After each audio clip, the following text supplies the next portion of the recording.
What is up, citizens of Gotham? My name is Graham Elwood. You are watching the Political Vigilante, and that is the countdown, folks. We are less than 25 minutes away from the Bitcoin halving. And what does the halving mean? What does the Bitcoin halving mean? It means the number of blocks that are created will go from 6.25 number of coins, that you can mine when a block is created. I know this is getting very technical. Goes from 6.25 to 3.15, I believe. Something like that. Anyway, it means that the supply, that amount of Bitcoin that can be mined per day is cut in half. And that usually makes the price go up. So join us in the chat. So Florencia, who we interviewed on Orange Pill podcast, she's going to be joining us at some point here. And Rosie Tran, we've had her on the show numerous times to talk about Bitcoin and crypto. She's going to be joining us, making sure my hair looks nice, making sure everything's dialed in, making sure the hairline's perfect. We got it good. We got it smooth. And so for those of you new to the Bitcoin space, this is not like at the stroke of 5 o'clock, the price is going to triple. What it means, though, what has happened in the past is the price has gone up 12 to 16 months or so after each halving. So let's go look at there's the clock, the countdown clock, but I want to find another website real quick. Bitcoin price after halving. So we're going to put that up there.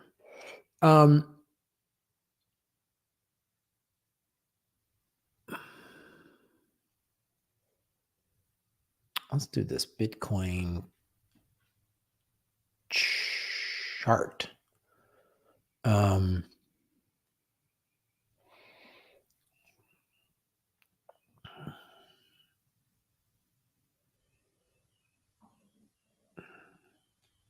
So this is let's bring this chart up. This will help. So there's the halving clock. But we're going to swap this out with, and say hello in the comments. Tell me where you're watching from all over the world. Blaze Silver Wolf is our moderator. And I know some people are watching on Rockfin. Some people are watching on Twitter. Let us know where you're at. It's always great to see everybody where you're at in the world. The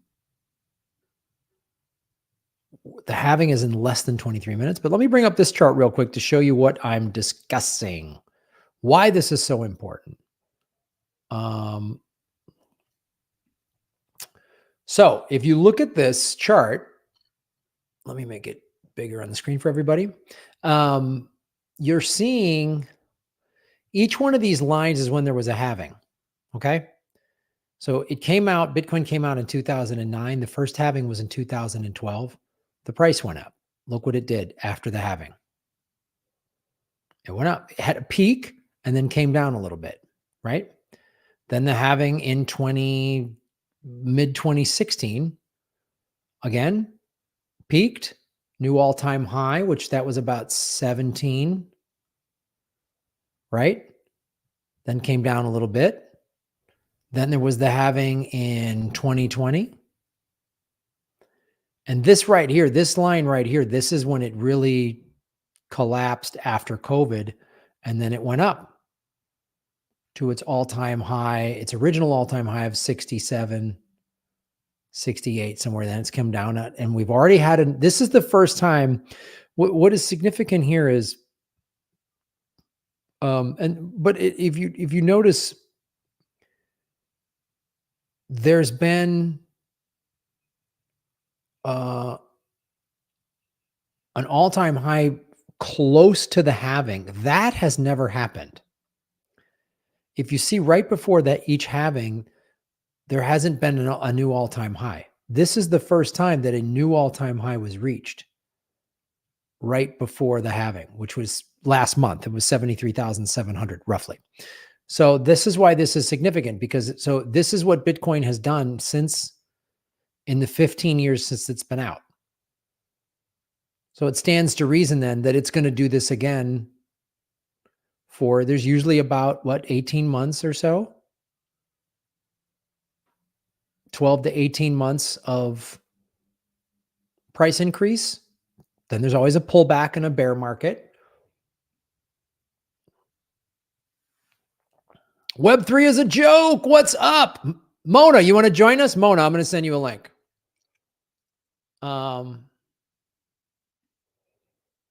So let me, sorry, that was not what I wanted to press. Mona, I am emailing you.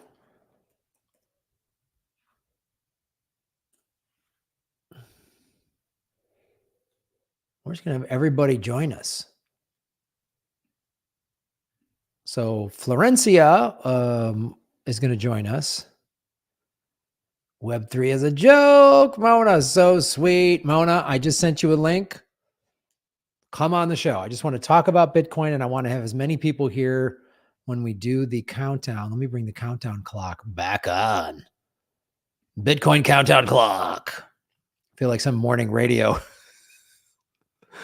New Year's Eve countdown clock. 19 minutes, less than 19 minutes. It's exciting.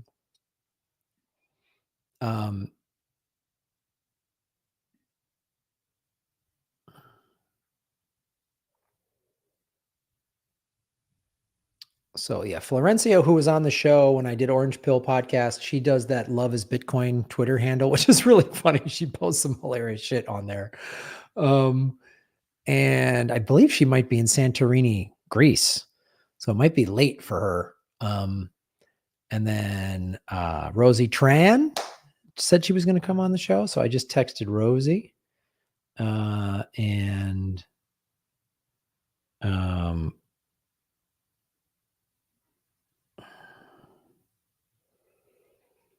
then I just emailed Mona. Web3 is a joke. Mona just did her very funny Web3 is a joke roast of the altcoin daily guys. I met the two of them, which was really cool. And she had me, I did a little stand up at the top to open it up. So it was really fun. And, you know, there's a lot of exciting stuff happening. Exciting stuff is happening. Hello, Charles K.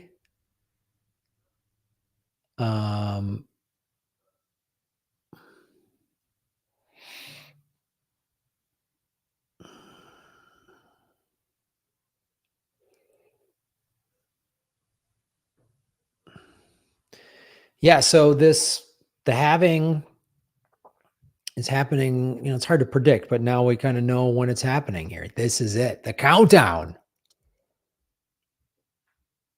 This is gonna be really fun. We got 187 people watching. If you're on Twitter, jump in.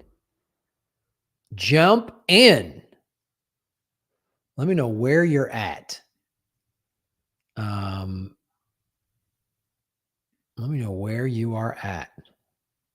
People are retweeting it, so come and join us. Bitcoin halving is doing a live. Everyone's live streaming the halving.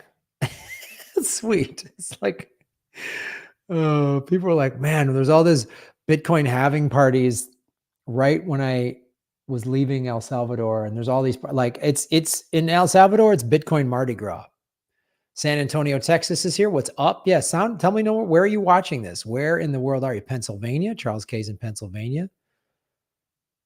Good to see you. 16 minutes, guys. So let's go back to that chart we were looking at real quick. Let's go back to that, just to work on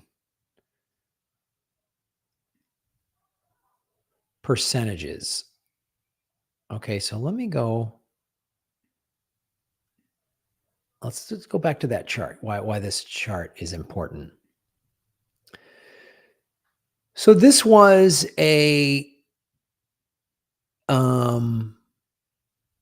price here it went from $10 to $1,000. Okay, that was a 10x increase. This went from $1,000 to just under $20,000. That's almost a 20x increase. This is from $8,000 to $70,000 from the last halving. So what's that? A 6 or 7x increase? So you're looking somewhere between a 7 to 10x or more increase. Okay? So even if it's a 5x increase, you're talking about going from the current price today is what? The current price today right now, right before the halving, is 63,000, just under 64,000. Okay? So let's get out our trusty calculators. So 64,000 times, so a 3x brings the price to 192,000, right? 64,000 times, if it did what it did the last halving, right? So the last halving, it went from, what is that? About 8,000 to 70,000, right? Let's get that. So 73,000 divided by, what was it? 80, we'll call it 8,500. 8.5x. Okay, so let's do if it just does what the last one does. So 64,000 times, we'll round down 8. $512,000. That's an 8x. So that's if Bitcoin just does what it did the last halving. So, and we've showed you in previous halvings, it's done a 10x, it's done a 20x. That's exciting. But speaking of exciting, let's talk about guests who are going to be joining us. First of all, let me bring this down real quick. And then I want to bring up the clock. Boom, boom, pow. 13 minutes.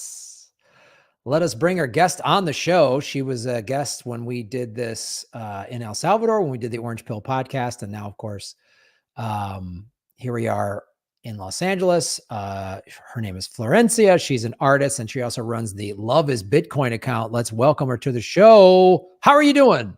Hey there. Thank you so much for having me. Nice to see you. Where are you, in Santorini? Where are you? No, I actually live in Latin America, in Chile. Ah, got you. So, but there's the big halving party in Santorini. Is that happening right now? No, that was last weekend. It was That's right. amazing. The team worked so much for that. We're just going through it again, and it was an amazing experience because this was like this feeling you get like after conference feeling. That was what we were like aiming for, and it totally worked out. And people were super chill, like in that kind of experience. Just getting to know each other, and shy people could like not feel, I don't know, like it was a very friendly environment, so it was cool. Let's talk about that a little bit before we do the countdown. I mean, the being around Bitcoiners at a Bitcoin conference or even just a meetup, there's an energy it's the only ever time I've experienced this is when I helped create the Los Angeles Podcast Festival. We did this in 2012 when podcasting wasn't as big. And the first year we did it, it was the first ever podcast festival of its kind. It was all these, American comedians, and the palpable, like, people were so excited because back then, 2012, podcasting was not this mainstream thing that it is today. People were still like, what channel is it on and when? They didn't get it, right? But the people that did get it loved it, and they just connected. And so Bitcoin really feels like that. When you're around, I'm back in Los Angeles. I was in El Salvador for 2 months, which was just a fantastic experience. I can't wait to go back. The first thing I did when I got back was I went to a Bitcoin meetup in LA because I just needed to be around Bitcoin. Explain that sort of when you first kind of got into Bitcoin, and then the first time you went to one of these conferences, that energy, right? Because not everybody gets it, and you're right. Some of your friends and family are like, "Wait, what are you talking about?" And then like explain that to us. Yeah. Well, I think it's like it's so good to be with people. Like, you don't have to explain things. You can just go deep into it, and you get the response you expect. Like, and you're like talking the same language in a way. It's like when you're in a foreign country, and then you find someone who speaks your language. It's like, ah, I don't know you, but you're my friend now. It's the same thing. Like this feeling of like belonging. And yeah, I think it's that it's like friends who haven't met, but were friends for life for some reason, or something like that. It's why I love to go to these events. And I think that Bitcoin is so big and so important, and will have an impact everywhere. So I think we will continue to enjoy this kind of events. Like, I don't think it's going to go away. And I mean, the kind of events like the conferences, they might change a bit, but we will still experience. And that's why I found super special about this Santorini halving party, for example, that many of the people who came told us, like, this is the first event I can bring my spouse.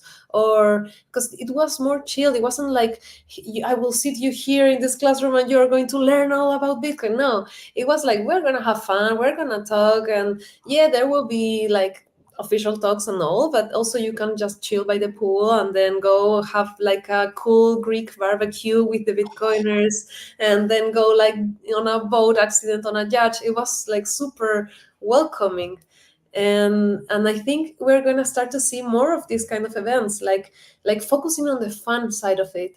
And it makes sense, because for all of those normies out there who are like, no, Bitcoin, I don't care about that, it's not my thing, or whatever, I think the easiest way to get to them might be through fun. I could not agree more. I mean, I honestly, it's think about just the times you just from as a child, when you had to sit with a textbook and a teacher and a chalkboard. It's like, ugh. When someone made it into a game, it's fun. You get it. And so I really, I've been to several Bitcoin conferences, and so I went to Pacific Bitcoin in Santa Monica that's run by Swan Bitcoin, and they had talks, but it was outside. It's beautiful weather. And Corey Klepston loves basketball. So there's a basketball court that's going, all the people are shooting. There's a tournament, and it's like, it's almost, the joke is sort of like, he just wanted to have a basketball tournament and then had some Bitcoin on the side. So it was like, it was super fun. And there was a DJ. And then when I was at adopting Bitcoin in El Salvador, I reached out to them and I said, I noticed you don't have any comedians at your conference. And they were like, yeah, let's do a comedy show. They didn't even consider it. And I did this comedy show, and everyone was like, wait, there's a comedy show amongst all of these talks about finance and the fiat and the Federal Reserve and all this stuff, which is, that stuff's cool. But it really, and seeing your posts, because at the last time we spoke, you were at Bitcoin Atlantis. Yeah. I noticed you go to the conferences in really cool, beautiful places. I noticed you. Oops, busted. So, No. Yeah, really but smart. actually, I was there with my family. This is for real, and we were like they all joined and wanted to come, because kind of said, like, if we want to move out of Latin America, where would we go? And Portugal, and especially Madeira, is very attractive place for Bitcoiners, and that's why I think that conference was so special, because they're not just doing this event; they're building something much bigger there. Also, you could see there the, the focus they had, for example, in arts and in culture. Like, it was only one entrance, and it was through this main entrance that you could see. You entered the conference, and you would see art like right away, and then like the book corner, and then like the spaces to chill and to grab something to eat, and then like the stages and where you learn and stuff like that. And I think that was very special. I think people really like that. And how did your family, I mean, when I interviewed you on the show, you said it was your dad that orange pilled you, but how many other family members were there and how many of them are Bitcoiners and how did they like, Well, that did a very good job orange pilling everyone.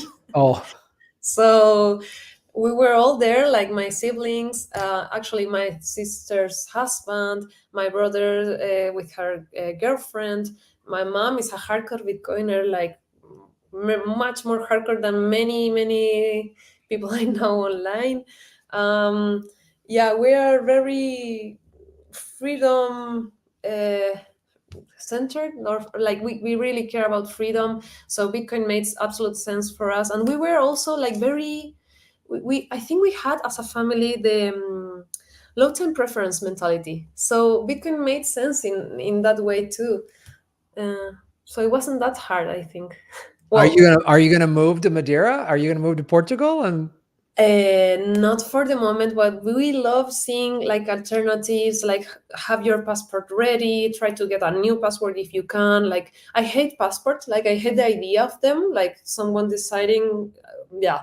But since the things are how they are, I think you should try to grab some of those things. Mhm.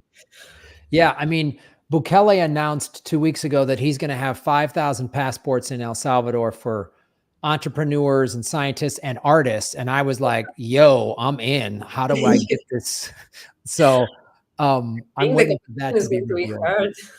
Yeah, I'm like, because I live in, the dictatorship of the United States of America. And so I want to get another passport so that I'm not, imprisoned in this place.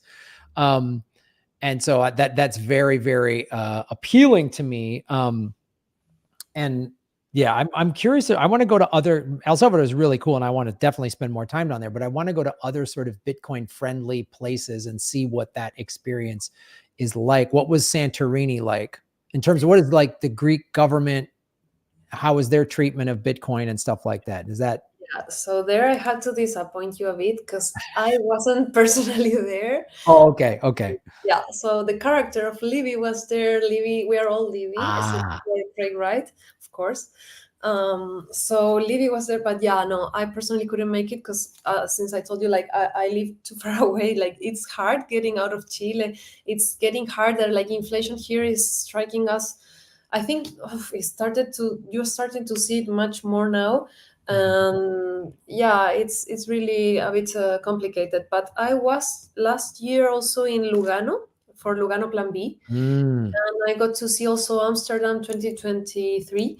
And Lugano also had this very, very cool, very special thing that you could see they were building. They had, for example, some talks that were open to everyone. You didn't even have to pay a ticket for that. So they were welcoming people there. And you can see that they are onboarding shops and places just like they're doing in Madeira. So it's, and yeah, for example, that conference had something very, very special. So it was super, like they wanted you to stay there the whole day, like I think there were 3 days conference. So you could go to I don't know how it's called, but a place like near the building they had set up, and you go inside there and you could have like coffee, and then you could have lunch, and then in the afternoon they had music and they had like a lot of mhm. things happening, and you could grab like food, and this was all like included in the ticket. So you'd really wanted to stay there and to hang out with people like the whole day, and it was super super fun. That was very special. Awesome. Awesome. Well, we're getting close to the countdown. I want to bring on a couple other guests. Do you have time to hang out? Yeah. Okay, cool. Sweet. I had to go to the Halving with my family in, well, probably soon, but Okay. however. Well, Mhm. I'm just going to bring on two more quick guests because we'll all do the countdown together. So these are my other two comedian friends. First, I want to bring on, she's been on the show numerous times, Rosie Tran. Rosie, how are you? Wait, nope, we had an internet problem. All right, she's dealing with her internet, but let's bring on my other friend. This is who's been on the show numerous times, and I just performed at her Web3 as a joke where she makes fun of people with altcoins. Mona Shake. Mona, how are you? I am doing fantastic, you guys. Happy having. Happy. Is that a thing? Can you say happy having? Yeah. Yes, you absolutely can say happy having. Um, yeah, Mona is a very funny comic that I met her as one of the few other comedians that actually are in the Bitcoin space. And I was like, I didn't think anyone else was. Florencia is actually a full-on artist. She's an amazing artist. And I've interviewed her this is now the second time I've interviewed her because I want to have more artists in it. But before we do that, everybody ready? 10, 9, 8, 7, 6, 5, 4, 3, 2, 1. Boom! We did it. Let's go. Having. Halving. Rosa, you just joined us. The having just happened. I know. This was fantastic. We'll go. I mean, what's everybody's? Let's do this. Since the having just happened, and in the past, I was just showing the chart. It takes usually 12 to 18 months for the price to peak again. This halving was unique because there's never been an all-time high right before a halving. Of course, we've had this pullback. The price is currently at 64,000. So let's go around and give price predictions. I know that's like crazy crystal ball stuff, but give your price predictions and why, and what would you like to see it at? We'll start with you, Florencia. Where do you think Bitcoin will be a year from now? A year from now, I think it's going to be crazy. I know that you cannot predict Bitcoin, and Bitcoin does whatever he wants and whatever. But yeah, I truly, well, I'm a perma bull, but I think we're going to see some God candles there. Like, I don't expect any less from this cycle. That's going to be very crazy. So hold for the roller coaster. But I think we can see it like an yeah, I'm thinking 500,000 at least. Yeah. 500,000. Wow. Wow. God, I hope you're right. Yeah. I will own property if that's the case. That's awesome. Well, you know what? It's not too crazy because as right before you came on the show, I was going through the charts, and the last halving, Bitcoin did an 8x, an 8.5x. So if we went the current price today, 64,000 to an 8x would put it at roughly 512,000. So that's not an outlandish prediction. And Florencia, man, I hope that's right. Mona, how are you doing? Welcome to the show. And then tell us, where you think the Bitcoin, first of all, tell us your, I don't know if I've ever gotten this, your Bitcoin origin story. What got you into Bitcoin? Yeah, well, first of all, thank you for having me. I looked like a monster about 10 minutes ago, like a demon when I looked in the mirror, and I was like, I don't think anybody wants to see this demon. So let's spruce it up a little bit. You look beautiful. That's very kind. We all have that having glow. Everybody looks amazing. Having glow, yeah.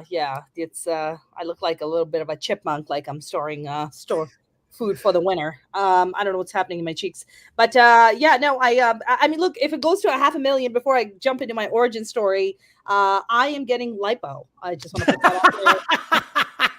That's what I'm getting, dude. Let's go 500,000 lipo. Let's go. So yeah, I'm gonna get hair plugs. I think if that happens, I'm gonna get a nice, thick, full head of hair. I'm getting the buccal fat removal. It's like Graham, you don't need hair plugs. Thank you. Thank you. Fat removal, getting some Ozempic. Let's go, baby. Let's make that magic happen. Let's woo, 500,000. Here I come.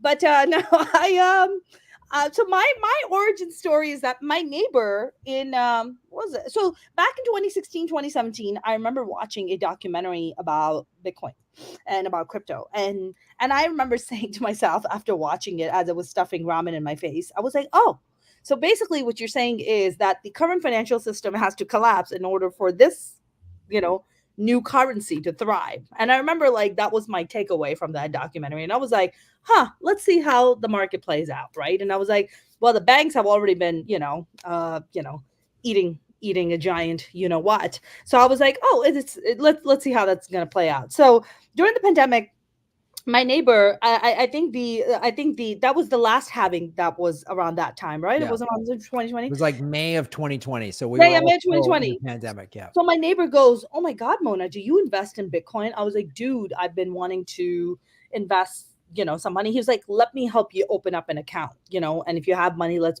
put some in Bitcoin." I'm like, "Let's go." And then I started reading the white paper. Then I started learning more about it. And then I kind of went down the rabbit hole and just kind of never came back up.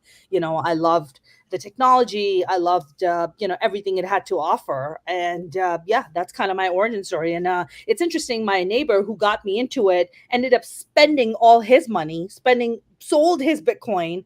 And now we were having a conversation. I was like, "Dude, how's your Bitcoin doing?" He was like, "Oh, I sold all of it." I'm like, Oh, why did you do that? And he was like, "Well, I lost my job and I had to survive and this and that." I was like, bro.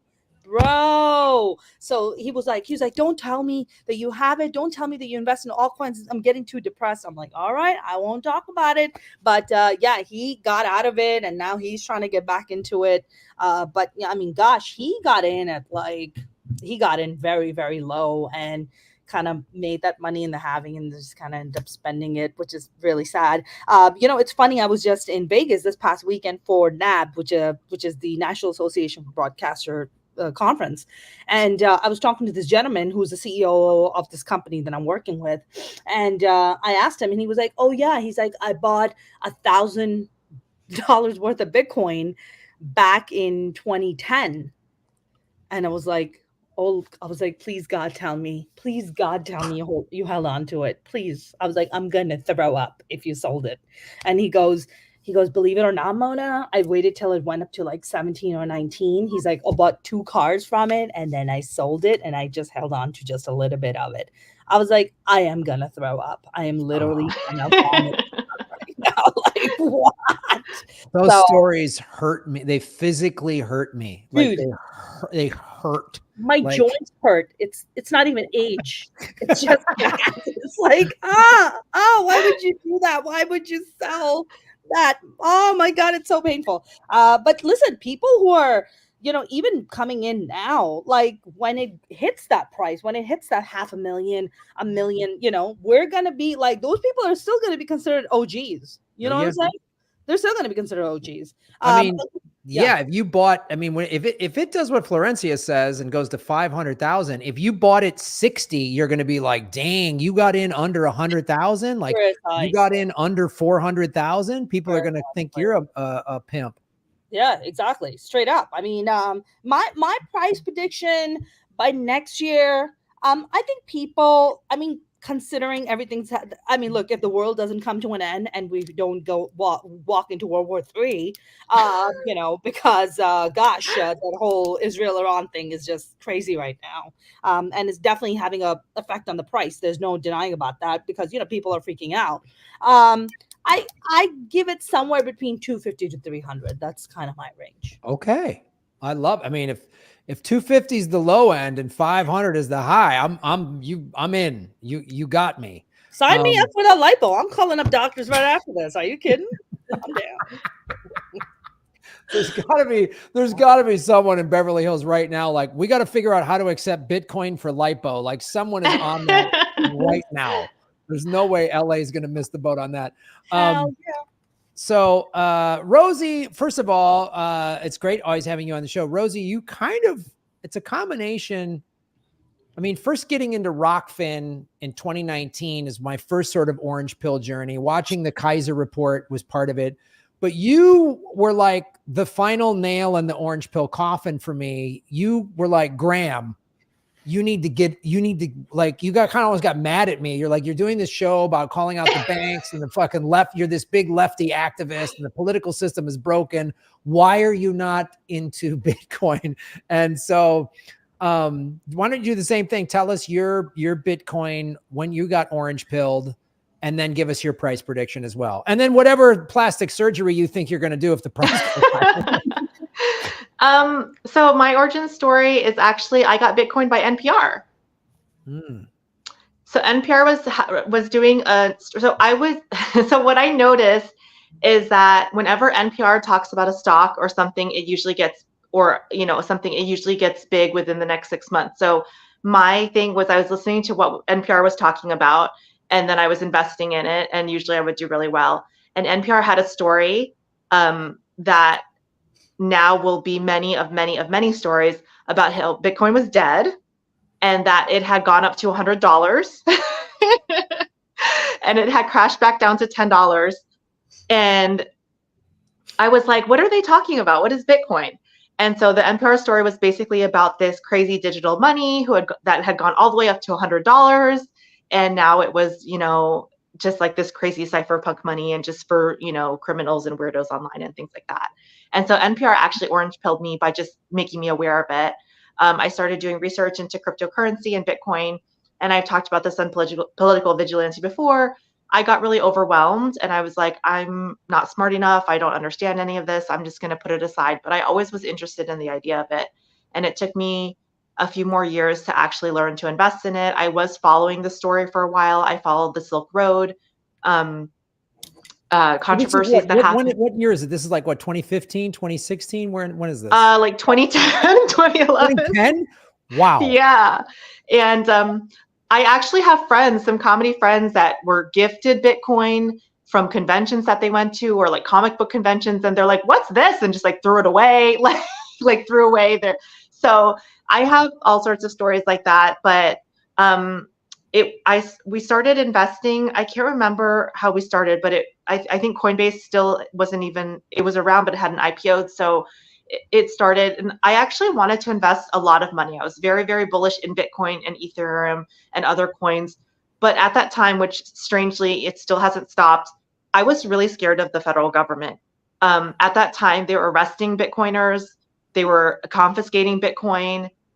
They were very, very anti-Bitcoin. I remember there was a story of a guy mining and using some, you know, electricity from his building or something, and he got arrested, and they really like were throwing the book down on people to the point where it was actually very scary. It felt like a, you know, like a Nazi state. I was like, what's going on? Like, why? But it actually made me say, hey, this is really important. Like, why are there all these stories that are they're trying to crack down on it so badly, so aggressively? And it's because of the central bank cartel, which I didn't know at the time because I still was naive and I still was just thought it was like some internet money, and I was still just getting interested into it. So that's how I got orange pilled. And I is the price prediction for the next year or the next 10 years? The United States. The federal government of the United States is so great. Why would you be afraid of them? Why were they like arresting gamers for like, you know, just trading Bitcoin? I don't know. Yeah. Isn't it great? We live in a country where gamers trading Bitcoin get arrested, but everyone on Epstein's flight logs, they're just walking around. Every presidential candidate and president and member of Congress that's on Epstein's flight logs. Yes. Jamie Dimon just came out and said, Epstein, Bitcoin's not going to go well. Oh, the guy who runs the bank. A Ponzi scheme, Graham. Yeah. Ponzi scheme, man. The guy himself is a Ponzi scheme. Yes. His existence is a Ponzi scheme. Chase Bank, where he is the CEO, did business with Epstein, and they're calling Bitcoin a Ponzi scheme. But you know, making money through trafficking children, that's good. Well, that's been the narrative. Not a big deal, okay? Fucking children, not a problem. Bitcoin, giant threat. Okay, it is a threat. It is a threat to them, though. It is a threat because it's going to destabilize the entire banking system as far as they're concerned. And so, when people say that they're so scared of Bitcoin, or they're scared to lose their money, or they're scared of it, you have to look at the narrative that's being pushed out by the mainstream media. There was actually an article from the Washington Post that was sponsored by, of course, Wall Street, and it said it clearly in the article. And the title was basically Bitcoin is bad for Black people. I mean, it was not that brazen, but it was like a little bit, I can't remember the exact. And my husband's like, there's no way the Washington Post published that. And I showed it to him and he's like, oh, the article basically says Bitcoin is bad for Black people. Like, so it's pretty scary because these are organizations that have been awarded Pulitzer Prizes and, you know, really big elite organizations that you would think are supposed to be legitimate, saying that Bitcoin is basically a Ponzi scheme. And of course, they're funded by Chase Bank and other things like that. So, 100%. All right. So And now you let's know get the into thing, price. by the way, Go ahead. may I just add to that conversation? I was having a conversation with a friend of mine. He's an attorney in Pakistan. He's like, a well-to-do guy. And I was like, hey man, like, are you guys investing in Bitcoin? What are you guys doing? And they were like, oh, they banned crypto here. They banned Bitcoin. You can't even buy it here. If you buy it, they arrest you. Wow. That's when That's you not know it's a threat. That's when you know it's a threat. And before I get into to Rosie's prediction real quick, let me just I want to ask Florencia this. What is you're in Chile, right? Yeah. What is the government's treatment of Bitcoin down there? No, they don't really. It's like so early here. I think Chile got in like state like in time, frozen. We had like the thing is like here is like super weird. So a couple of years ago, what happened was that the banks got together and they unilaterally closed every exchange bank account. So from one day to another, every exchange in Chile couldn't operate. And so, of course, all the exchanges got together and they filed a lawsuit. And the judge decided that while this process was going on, they would have to open the account. But what happened, what for the public was like very, very bad publicity. Like we receive all the bad publicity from everywhere in the world. Plus, here in Chile, it's like, oh, the banks, the institution that I trust that has my money is closing this account. This is sketchy. This is a drug dealer thing, money or whatever. And then that was like the first effect. The second effect of this was that no new company could enter the space because the banks wouldn't open a new account. They were forced to open the accounts they already had. So it made like a weird bubble where no competition could be done. It's super weird. Well, we are close to the end of this process, but it's not done yet. The exchanges probably are going to win, but it has been like 5 years or more from when this thing started. And the other thing, this is all my theories, yeah. The other thing that I think why there is so low adoption here, when you compare it to other countries in Latin America, is because I think of Chile like we are like the middle class of Latin America. We're not doing that amazingly, so that we are like thinking, oh, I'm going to invest this money here, or I'm going to learn about this Bitcoin thing. But we're not doing that bad that we are like, I need to escape this. Please give me help, So now, sadly, Chile is starting to suffer a bit more. We are seeing much more inflation, almost from the year before pandemic. We had like a lot of protests and things going on here, and from that year 2019 to now, we have had like more and more inflation and more money printing. And I think people are starting to suffer, and I actually think that's why people are starting to look more into these alternatives. Yeah, unfortunately, in the short run, I think people have to experience some kind of financial crisis or before they realize that they need Bitcoin. I think that's really it's really hard when you're like trying to survive, like you're living the day, but not like not that desperate that you're forced to search for an alternative. So you're struggling. You don't have like the time to learn new things, because most people here are like just living day by day and paycheck by paycheck. And it's really hard. And we're starting to for example, me and my family were starting to be more involved in the community. Like we have understand now that if we don't try to connect with others and do these kind of things and meet and all, it's really hard.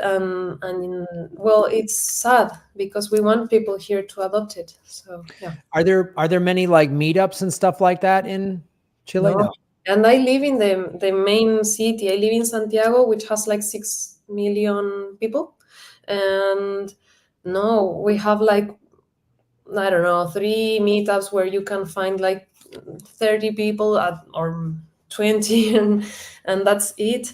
And for example, me and my art, I have only sold like 2 pieces or maybe 3 here to Chilean people. Everything else, it's going outside, like no, people is not like paying that much attention to the Bitcoin ecosystem here. It's my appreciation. Okay, that's interesting to. All I have right, a that's good to hear. May I have a question?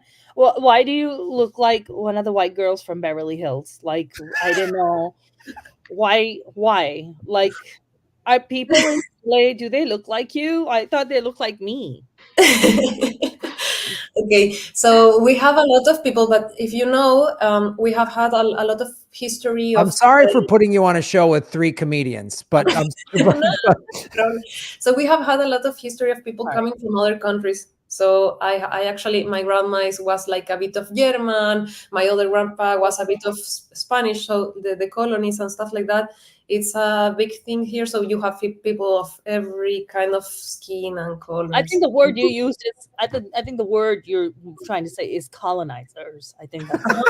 Yeah. Thank you. Wait, thanks, Mona. That's I'm really. a daughter of the colonizers. What can I say? Just trying to get some clarity. All right. Yeah. Well, yeah, I'm of Irish descent, and so I'm what's called Black Irish when the Spanish went and tried and colonized Ireland. So that's where I have. That's Yes. so. Yes. That Wall Street article was about you. Yeah. Yeah, Bitcoin is bad for Black Irish people. Yes, It is. It's bad for the Black Irish because they don't want to empower us against the English Empire.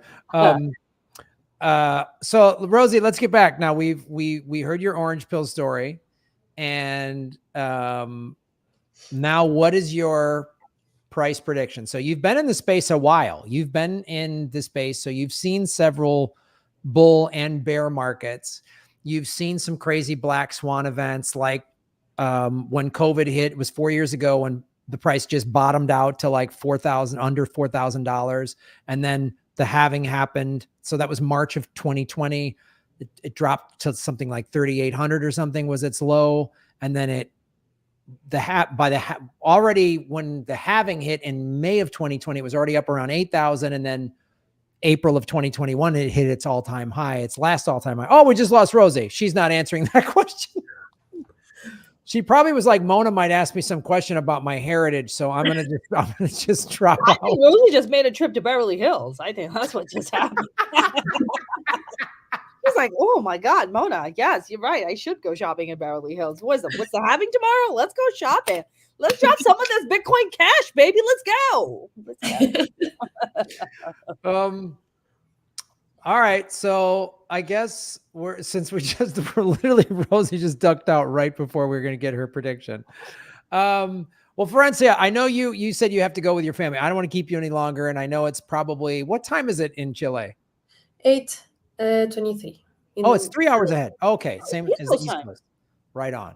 Well, it's always great to see and to talk with you. And I don't know, maybe I'm always looking to travel, and I hear surfing in Chile is badass. So maybe Yeah, I don't know anything about surfing, but I know two things. One, we have a Bitcoiner guy making surfboards, and you can ask him for a Bitcoiner surf that handmade. He ships it all the way to whatever place in the world you are, and they look amazing.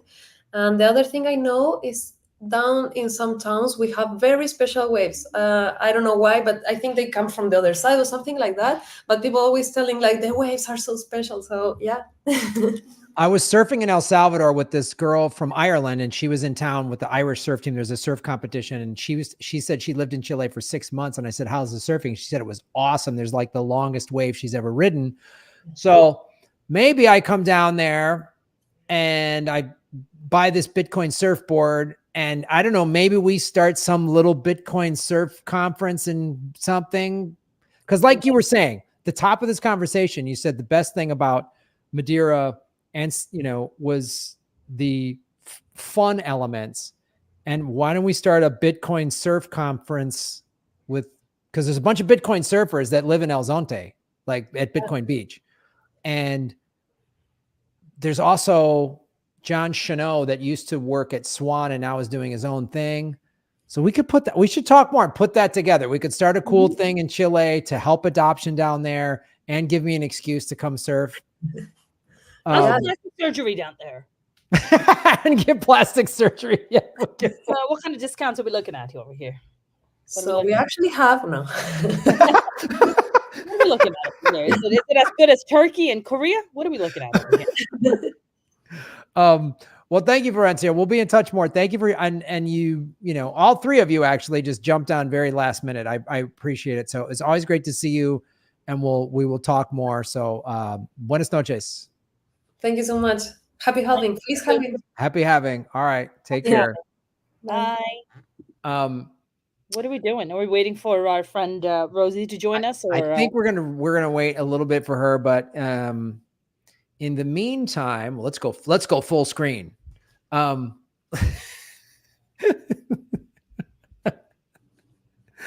much Mona. Too much Mona. There's never too much Mona. Too much. Why don't we talk a little bit about your because it was so fun. I did it last week. Your Web3 is a joke. Yes. Where you're basically kind of making fun of everyone in the Web3 space, and you make fun of crypto people.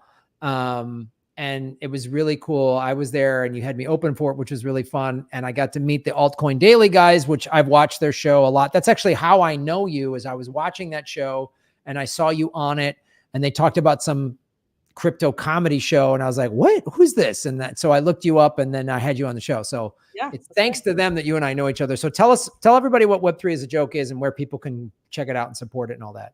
Yeah. So Web3 is a joke. We do comedy roasts of all things Web3. Of course, you were part of it. You were part of the roast of Altcoin Daily last Thursday. And you know, I really started the Web3 is a joke mainly because a lot of people that I knew, especially in the comedy world too, like I have a lot of writer and director friends and stuff, and they were like, oh, you invest in Bitcoin, and like, how do you get into it? And like, isn't that like fake money? Like, what is that? Is that even real? Like, what is that? And I was like, oh wow, there's like so much. Isn't FTX, isn't that bad? And I was like, no, it's like saying, isn't money bad because people buy guns and drugs with it? Isn't money bad? And I was like, well, you don't blame money, you blame the people buying those things or those actions, right? It has nothing to do with the technology or the currency itself. So I was just like, man, I think a lot of the spookiness needs to be taken out. So I was going to all these, you know, Hollywood Hills and, you know, all these meetup events, and I was like, man, it's just a bunch of nerds hanging out, man. It's just fucking nerds, you know. It's all nerds doing out fucking jargon about, you know, about like nerdy shit. And I was like, people are really intimidated by that. People need to, you know, feel like they need to be in an environment where they don't feel intimidated, where it's something that's relatable. I was like, well, what bridges the gap better than anything? I'm like, comedy. Well, what do I do? Well, I do comedy, you know, so I can help bridge that gap. I can help, you know, I have my footing in both these worlds. So that's why I came up with Web3 is a joke. And honestly, I didn't know what the hell I was doing, Graham. I think at times I still don't know what the hell I'm doing. But I mean, maybe I know a little bit more than I did before because I fell on my face a few times. But, you know, I mean, the fact that we started with we started with 3 events last year and we now have quadrupled. You know, we're doing 12 events around the world this year. It's huge, man. I mean, it just says a lot about, you know, what the need is, while people feel a lot more comfortable. You know, we did San Francisco, San Diego. You were part of the event last week. And, you know, I love it when Web2 people come up, Web2 people can come in and they're like, I had a really great time and I learned something.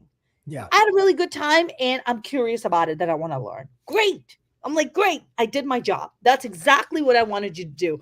I want you to take the intimidation out. I want you to get curious. That's why our tagline is laugh, learn, link. It's like, yeah, you laugh about it. You know, you learn about like, oh, what is that? What is the Bitcoin? What is a halving? What is, you know, I personally have at least 15 to 20 friends whom I've helped open up accounts and invest in Bitcoin. At least 15 to 20. You know, I have my business mentor. He's a business mentor. He's a dear friend. And he was like, what's a halving? I like explained to him what a halving is. And he was like, you know, how much? He was like, well, I have like, he was like, I have $20,000, $30,000. I'm like, great. buy some Bitcoin. He's like, great, I'm going to go buy Bitcoin. I'm like, make sure you have a cold wallet. Oh, what's a cold wallet? Okay, let's talk about it, you know? So I love, I have a friend of mine, he called me and thanked me. He was like, thank you so much for, you know, giving me the courage to invest in Bitcoin. Like my portfolio is up like by 125%. And I'm so grateful for you, right? So those are the stories that make me happy to be like, all right, we are educating people, we're empowering people, we're bringing people around. Like we did that San Francisco event, and you know, it's tech, but tech is still kind of parallel to Web3, right? People are in tech, but they're not getting into Web3 because it's still that, you know, the fear of the unknown. What is this thing? Oh, people like Jamie Dimon are saying that it's a scam. It's a Ponzi scheme. Ooh, FTX. Ooh, stay away. And it's like, no, how could you be in tech and not be in Web3? That boggles my mind. That boggles my mind. How is that even possible? You're in tech. It's like right there, you know? It's like saying, oh, I live in West Hollywood, but I'm not going to go to Beverly Hills. Beverly Hills is right there. And, you know, my plastic surgeon's going to be there too. I'm going. Fucking going, bro. No, it is. You bring up great points because it's the thing one of the reasons I went to El Salvador for 2 months and want to do more stuff and connecting with you, connecting with Florencia is like, my whole mission is like entertain and educate and educating people about Bitcoin. And when I first had Rosie on my show 4 years ago, she was like, Graham, there's 2.5 million unbanked people out there, but they all have smartphones. And that's why, you know, Bitcoin is so important for them. And I've seen the actual implementation of it in a country that's third world, in El Salvador, and seeing people who live way out in the country who would have to take a bus 3 or 4 hours to come to San Salvador to open up a regular bank account. They're never going to do that, but they've got a smartphone. And so how do we as creatives educate people while entertaining them? And I think that's like what you're doing is great. Florencia was talking about this event she went to in Madeira, Portugal, where there was like, sure, they had the sort of TED Talk speeches that you would have at any tech conference, which you want to educate people, but they had way more like fun events going on this boat, and she was putting her art there. And I think that's what we need to do. And what your show is doing is really, it's great. It's just, you know, there's a lot of great inside jokes if you're already in the crypto space, but then there's always someone is always going to be bringing a friend. Yep. And like you said, if 15 people, I literally had a really good friend of mine. We talked about it this morning. I've been talking to him about Bitcoin for a while. And this morning we talked, he's like my, we call it an action partner. We just talk every day. Like, I'm going to go through these action items, and we've been talking a lot about it. Yeah. And he said, and I sent him some educational stuff from this, not-for-profit company in El Salvador called Me Premier Bitcoin. And they have their curriculum in 21 languages, right? So he goes, is it smart to buy Bitcoin before the halving? I said, absolutely. And he learned about it. He read about the wallets. I pointed him in the right direction. And he goes, I'm going to buy some today. And I said, dude, great. And he texted me, he goes, I just bought some. I said, fabulous. I go, you're going to do fine. I go, don't worry about short-term volatility. Yeah. Yeah. It's going to do that. Don't freak out because your portfolio went down, blah, blah, blah, blah. I go, you just hang on to it for the next 5 years. You're going to make money. Yeah. That's right. And especially when you start doing the research, like what Rosie was talking about, when the Wall Street Journal's like, Bitcoin went from $1,000 to $10. It's worth nothing. And you're like, oh my God, I'd kill to buy it at 1,000. I would kill to buy it at 1,000. Right. Like I would own so much Bitcoin. Right. Right. So I think that's key. And it's like doing these shows that are entertaining, that are fun for us to do. And you work a lot, you hustle a lot to put these shows together, but I know we and I have talked off camera, you're growing this and connecting with some people that could really help out. So where do you see it? Where do you see it? Where do you see not just your show Web3, but before we wrap up here, where do you see entertainment and art and creativity and Bitcoin going? Where do you see us in the future as the Bitcoin price goes nuts? It'll draw more people into it. It won't be this crazy thing that Jamie Dimon doesn't like if it's 200,000 a coin. Where do you see it going for like artistic people? I feel like for artistic, look, I feel like it's gonna go the same way for artistic people as it is for everybody else, right? You know, I feel like it goes back to kind of human nature and human psychology. When do people change? You know, when they want to or when they have to. Like Mhm. there's no kind of, that's just human psychology, right? Right. When they absolutely have to. When the US dollar is just crashing and burning, they have no choice but to be like, well, I can't take my yacht to another country because record number of Americans are getting second passports. Record numbers. You've never seen numbers like this before. And why are they doing that? Because they see sadly, a declining empire. They Yeah. see the fact that, we are sadly standing on the wrong side of history. We are doing everything wrong that, and other countries are smart enough to take advantage of and pass regulations that, is adopting this innovation. While, the very country where, people are, people like you and I, there's so many people like us where we have these meetups and these groups that want to be educated, that want to, are advocates for this. Other folks are, our government is hell bent on, driving this innovation right out of our country. Okay, Yeah. well, then there are other countries who are going to take advantage of it, like your El Salvador, your UAE, even Singapore, like Hong Kong, like they're all going to take advantage of it, right? So it's sad, but I feel like it's going to go the same place where, it's going to go for everybody else. I feel like art is going to be a pretty big factor. And I definitely want to be kind of at the forefront of that conversation there, where Web3 is a joke, is driving that conversation and helping with the mass adoption about education and about people coming forward to be like, oh, I want to go to Web3 as a joke. I want to learn, about, because I feel like, it's kind of less spooky, right? The spookiness needs to be taken out, right? Because it's such a new innovation. Like I think of it as like this, right? So when Facebook and Instagram and or Twitter, nobody knew what the hell a tweet was. How do you tweet? I Right. go back and look at some of my old tweets. I was hashtagging and then putting a space and putting the word. And I was like, right, because I didn't know what the hell hashtag was. And right? to that point, this show is now simulcasting. We are live streaming on YouTube and Twitter right now. The bulk of the viewers of this show, we have 295, are watching on Twitter, a thing that we didn't even know how to use That or is what correct. it was. That is correct. That is correct. And it really goes right there to prove my point. I feel like there's always a learning curve.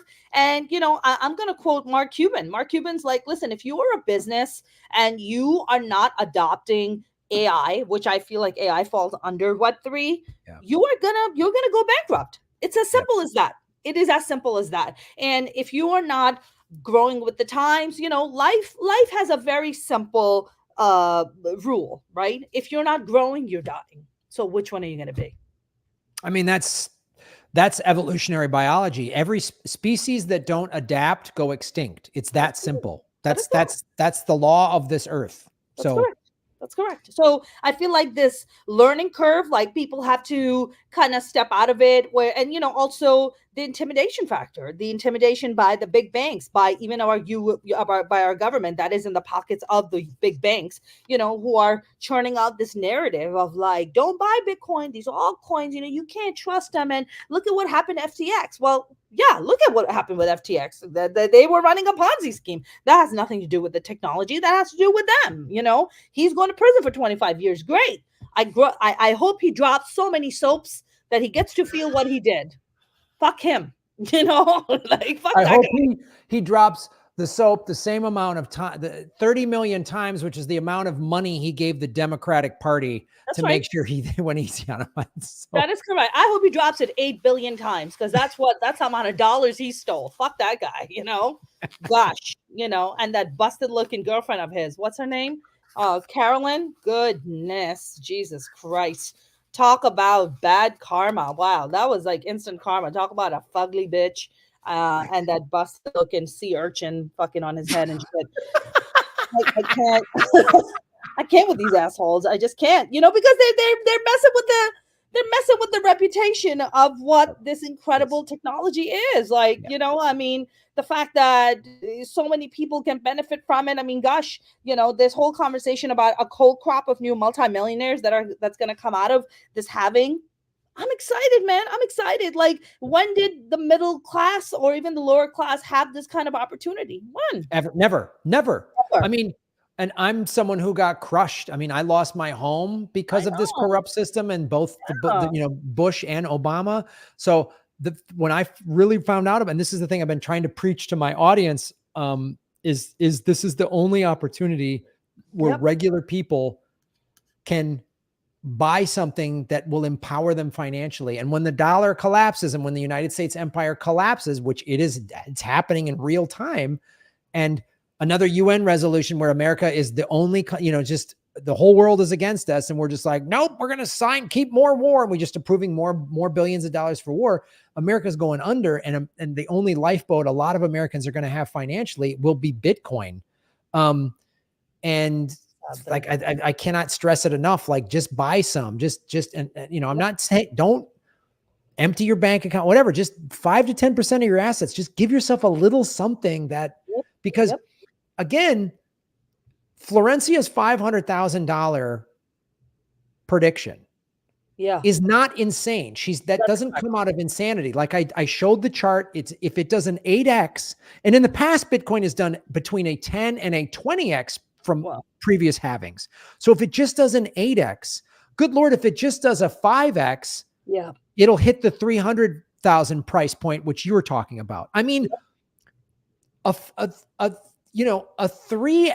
is $180,000 a coin. I mean, that's not unrealistic. That's correct. There's going to be a supply shock. I mean, this is metrics. This isn't like crazy Bitcoin YouTube conspiracy, whatever. The metrics there's going to be a supply shock because we just passed it. There is now only 3.125 Bitcoin mined a day. Like that just happened.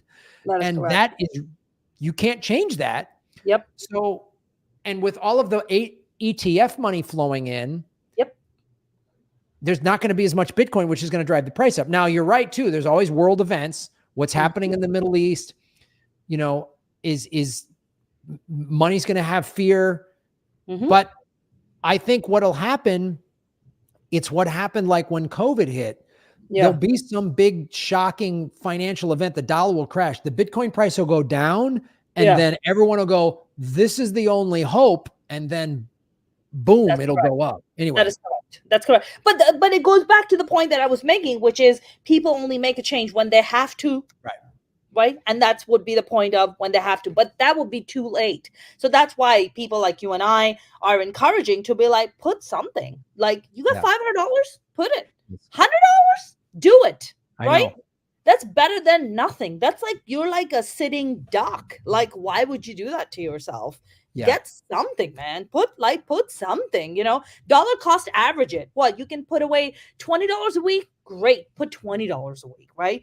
$50 a week, $100 a week, whatever you can, whatever money that you're going to spend on your weed or your cocaine or are going to go and gamble it away. You might as well just put it towards Bitcoin. I mentioned to you, I was in Vegas this weekend, and somebody asked me, they were like, don't you gamble? And I was like, I do. They were like, oh, I didn't see you gamble. And I was like, oh, I don't do that kind of gambling. I said, I do altcoin kind of gambling. That's kind of what I do. They're like, oh, they're like, altcoins? I'm like, yeah, that's the kind of gambling I do. Like, I don't do this stupid, like, giving my money away to the casino. Why would I do that? That's so stupid. I'm not doing that, I know. But I feel like we are we're going to look back at this 10 years from now, Graham, you and I, and it's going to blow our mind how incredibly ahead of time we were. That people who are going to become desperate last minute to be like, holy shit, I need to own some Bitcoin. It's like, well, now it's like kind of skyrocketing, right? Now you can only own a very tiny percentage of it because it's so valuable. I have to confess, I have mixed feelings about the passing of the spot ETFs, but especially the Bitcoin ETF. I have very mixed feelings, and I'll tell you why I have mixed feelings. You just mentioned it, and yes, it helps with the mass adoption. And yes, it makes a conversation about Bitcoin. It makes it part of the zeitgeist. I 100% agree with you. But I think what bothers me the most is that the biggest central bank like BlackRock that owns $10 trillion worth of assets now has the highest number of Bitcoin. They just passed MicroStrategies, right? When Michael Saylor, Bitcoin Jesus, has been talking about, the power and the benefits of Bitcoin, when this guy, right, Larry Fink, like basically comes from behind, right, and says, oh, by the way, oh, no, don't go on Robinhood or crypto.com and buy your Bitcoin. You can come and buy it from us because you can trust it. Oh, by the way, and we're going to charge you like a hefty fee for it. And people are stupid enough to do that, right? Fine. You have that kind of money you want to spend, you can play with. But I think that's what bothers me, that these people have been so against the technology, and now they're going and taking advantage of it. And they're taking, again, they're doing the same thing that they have done with Wall Street, where, they help each other's friends out. They help their other rich friends out. They pocket all the cash, and they give the middle finger to the middle class and the lower class. I think that's what bothers me the most about Larry Fink and BlackRock. Yeah, I mean, it's very valid points. I mean, BlackRock they're not good guys. They're awful companies. Unfortunately, I think I interviewed Max Kaiser last year, and he said they're useful idiots. They're completely corrupt as fuck. But it's true. They're going to help drive up the price. The people that are going to buy an ETF are buying an inferior product. I always tell people, like, do you want to own gold coins, or do you want to own a certificate that says you hold gold coins, and the gold coins may or may not live in some giant bank? Like, that's the difference why you should just own Bitcoin, put it in cold storage. But and also, Graham, whose cold wallet is this Bitcoin sitting in? I know. BlackRock's cold wallet or your cold wallet? Or do they issue you a special cold wallet where you get to hold on to it? No, they're holding on to it for you. I know it's one of those things of, like, it's an unfortunate inevitability when institutional money pouring into Bitcoin will drive up the price. But and it's why you said, like, 10 years from now, people are going to look at us and go, wow, we thought you guys were crazy. We should have listened more. The thing I keep screaming about, and I'm like, they're like, well, BlackRock's evil. I go, yes, that's why you want to own Bitcoin before they own all of it. That's correct. There's only ever going to be 21 million coins. And if you even own, I mean, I saw Michael Saylor give an interview. He's like, if you own 10% of a Bitcoin in 10 years, you're going to be one of the elites of the planet, let alone if you own a full Bitcoin. Yeah. Like, if you own a full one, you're talking about, Bitcoin going. So if Florencia is correct, if it doesn't 8x, yeah, that means that it does. I hope a year from now, we're at $500,000. Yeah. And even if and what's the big bear market pullback going to be? Oh, it's going to drop to 250. I mean, good Lord. Like, that's like, wow, then we're all doing great. And right. And just look at this correction, right? This correction, we thought that it was going to be if you were to talk about it last year and think about the correction this year, the correction tends to be pretty significant. It's upwards of 60%. And we went from what was the low we were looking at? What about in a 20s, 30s? That's where we were. And then the post FTX correction, it got down to a 16. I mean, it was steadily, correct. Yeah. And then it stayed around 19. That's correct. That's when I bought it. I bought it at 19. That's when I bought it. Right. And because I was like, oh, it's going to go. I was like, all right, I'll buy it at 19. And the fact that you look back on it from last year to this year, and you're like, oh, wow, the correction still makes us sit at around 61, 62,000. Stop it. I know. Incredible. I know. Like, it's the thing that really sold me even more was the FTX price, the post FTX collapse reaction.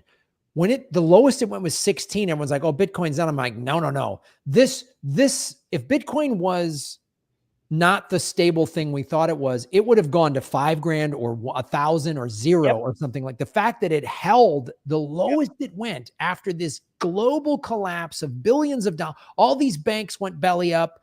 BlockFi, Silicon Valley, all this shit. The lowest it went was 16, and then it just stayed at between 19 and 21 and 22 for like a year or whatever. That's right. That showed me, I was like, this is not a collapse. This is a sale. You're getting a deal. That's, you were in finance in the stock market. That smart investors don't sell when it drops. They buy because if it's a good product, if it's a good company, or in this case, great, perfect money, you're getting it at a sale price. You buy when there's the fear index is high. That's when you buy. You buy when there's blood in the streets. That's when you buy. You don't buy when it's doing well. Mm-hmm. That's for suckers. You don't do that. Well, Mona, this is so great. Thank you for just jumping in the live chat, and then I send you the link and you jump on. I really appreciate it. You're a fucking gamer, kid. Like, you're ready to go. I'm going to shut this down, but tell everybody where they can follow you and go to, if Web3 is a joke is coming to their town, where they can get tickets. Well, we just had a really wonderful conversation yesterday with a very, very big personality. So we're definitely going to be at Bitcoin Nashville. So that's going to be a really, really big event. I'll tell you after this live. And I'm very excited. But yeah, I mean, look, I just shared all the images and stuff. We have the videos coming up from the event from last week. We got your set on there, so I'm going to be cutting clips. I'm going to be sharing that, so I'm excited. But yeah, you guys can follow me at Web3's a Joke on Twitter, on Instagram, on TikTok. It's Web3's a Joke 1. We're also and also on YouTube, so we're going to be sharing a whole bunch of also on Web3 is a Joke on YouTube. And if you guys want to just follow me on Instagram, which is Mona S Comedian, they had banned my original account, so I am down to 163 followers, you guys. Only been doing comedy for 14 years, and now they banned my account because pro peace posts are too threatening, people. Too spooky. So it's fine.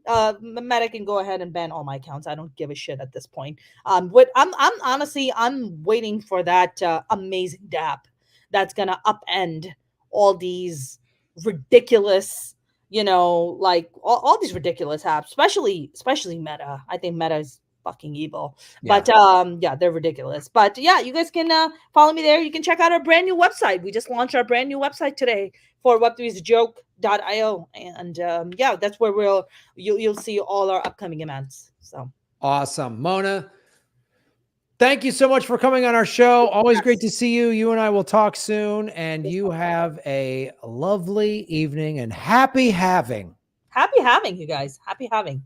Buy Bitcoin. All right. Buy Bitcoin. See you later. Bye.